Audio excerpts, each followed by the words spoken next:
Bienvenida, bienvenido a un nuevo episodio del Derecho Mercantil sin clases. Más que un episodio, va a ser una píldora, porque solo quiero compartir contigo dos ideas, dos reflexiones casi de filosofía jurídica a la hora de abordar el derecho privado de la contratación empresarial.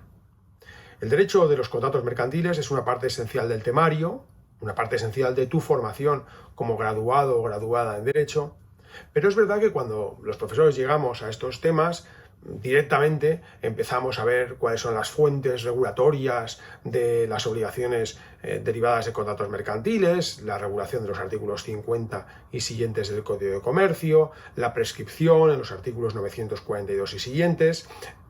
Por cierto, de todos esos temas puedes echar un vistazo a estos vídeos que te dejo en la descripción del episodio.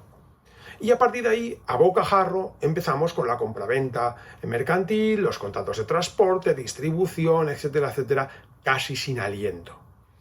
Y off the record y fuera del aula, me gustaría compartir contigo dos reflexiones, antes siquiera de empezar a estudiar. La primera es que atiendas a la extraordinaria belleza de las transacciones voluntarias entre personas libres y cómo son esas transacciones voluntarias entre personas libres las que el derecho privado de la contratación tiene que proteger. Con esta frase quizá un tanto poética, me apelo a la libertad contractual. Porque la libertad, la autonomía de la voluntad sigue siendo el pilar sobre el que se asienta la contratación empresarial en este caso. Esto que es de perogrullo, lo subrayo porque muchas veces veo que a los estudiantes les sorprende que las partes puedan acogerse no ya a los tipos que establece el Código de Comercio o cualquier ley espacial, sino que puedan combinar elementos de diferentes tipos contractuales creando una relación jurídica nueva, o que puedan hacer un contrato totalmente atípico. Y eso es porque quizá el signo de los tiempos es la ordenación, la intervención administrativa en la actividad económica. Y yo no desconozco que hay una serie de principios de bienestar social, de interés público, desde el medio ambiente hasta la protección de los consumidores, que hacen que nos hayamos acostumbrado a esa ordenación de detalle, a esa mecanografía jurídica del contrato por parte de los reglamentos. Pero antes que eso está la libertad contractual. En un Estado democrático, la ley tiene que prohibir, no permitir. No es necesario que el Estado permita el desarrollo de las relaciones económicas, sino que en su caso lo que tendrá que hacer será controlar o incluso prohibir, por ejemplo, si se trata de tráfico de drogas o de armas nucleares, las relaciones que quieran hacer las personas en el mercado. Pero la regla es, lógicamente, que las partes 1255 pueden establecer cualquier pacto siempre y cuando no vaya en contra de la ley, la moral y el orden público. Y quizá esa sería mi primera reflexión. La segunda reflexión es que los niveles de bienestar a los que hemos llegado hoy en día se deben al comercio, entre otras cosas, pero fundamentalmente, se deben a ese desarrollo económico de las relaciones entre personas, entre empresas y otras personas. Es lo que los viejos fundadores del Estado liberal en Estados Unidos hace 200 años, o los revolucionarios franceses aquí en Europa, le pedían al Estado. ¿Qué le pedían al Estado? Rule of law y enforcement of contracts. Es decir, el imperio de la ley, nadie está por encima de la ley, vosotros y yo tenemos que cumplirla, pero también la administración cuando interviene en la economía o el ministro cuando dicta una disposición. Y es necesario que el Estado garantice el cumplimiento de los contratos, es decir, de esas relaciones voluntarias entre personas libres. Porque si no hay un cumplimiento de los contratos, hay una desconfianza y por tanto no hay un flujo de relaciones económicas que son las que, a través del comercio pacífico entre los estados, nos han llevado hasta donde estamos hoy en día. Evidentemente una sociedad con muchas deficiencias, pero incomparablemente mejor que la que teníamos hace apenas unas décadas. ¿Por qué subrayo esta idea?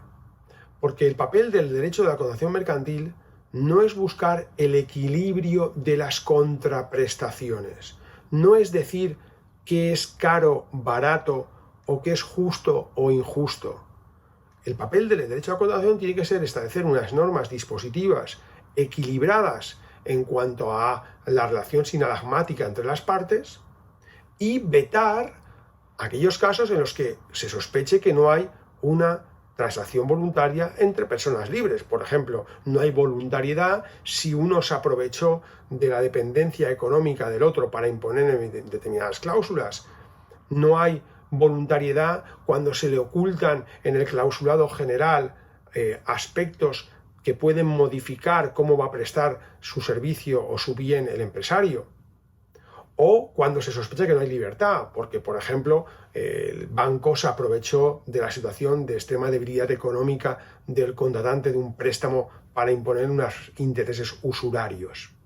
Todo eso lo veta el derecho privado, no hoy, sino desde hace 200 años.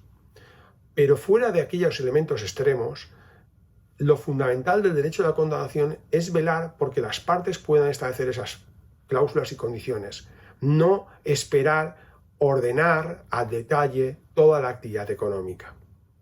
Y eso me lleva a una última reflexión. Y es que recordemos que el artículo 57 del Código de Comercio, cuando habla de la interpretación contractual, nos insiste en que no tergiversemos el sentido recto, propio y usual de las palabras dichas o escritas.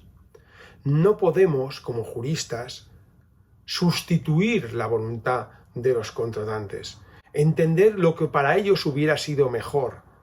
El derecho mercantil es un derecho formal, se dice muchas veces en su interpretación, pero eso no está aparejado con olvidarse de la buena fe.